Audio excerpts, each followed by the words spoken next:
Ողջույն ձեզ, երկու շատ կարևոր թեմաների մասին եմ ուզում խոսել, շատ կարճ է տևելու, կարող ես տեսանյութը տարածել, որպեսզի ավելի շատ մարդիկ իմանան ճշմարտությունը։ Առաջին թեման Աստվածաշնչի կատարյալ լիարժեք հասնելն է մեզ։ Հայաստանում կան շատ մարդիկ, ովքեր ասում են հետևյալը. մենք Քրիստոսին հավատում ենք, բայց գրքին չենք հավատում, որովհետև մարդիկ են գրել. ժողովուրդ ջան, Աստված մարգարեների միջոցով, աշակերտների, առաքյալների միջոցով իր խոսքը գրել տվեց։ Ասում են նույնիսկ լիարժեք չի հասել։ Հիմա մի շատ պարզ հասարակ օրինակ եմ բերում։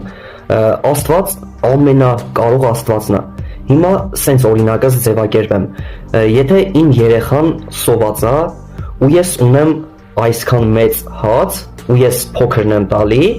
դա նշանակում է, որ ես իրա հանդեպ անտարբեր եմ, բայց եթե այսքան հացը ես լրիվ մատուցեմ իմ երեխային, գիտեմ, որ ինքը այդքանը ուտի կկշտանա, ես լրիվ կմատուցեմ։ Ես որպես Քրիստոսի հետևորդ ասում եմ հետևյալը.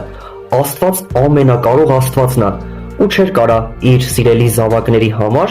իր խոսքը կիսատ մատուցեր։ Իսկ հիմա անցնենք երկրորդ հարցին. եթե Քրիստոսը Աստված է, ապա ինչու ասեց հետևյալ խոսքերը. Իմ հայրը ինձանից բարձր է։ Կարդում ենք Պողոս առաքյալի նամակը Փիլիպեցիներին 2-րդ գլուխ 5-8 խոսք։ Թող ձեր մեջ լինի այն խոհեմությունը, որ Քրիստոս Հիսուսի մեջ էր, որ Աստծո բնությունն ունենալով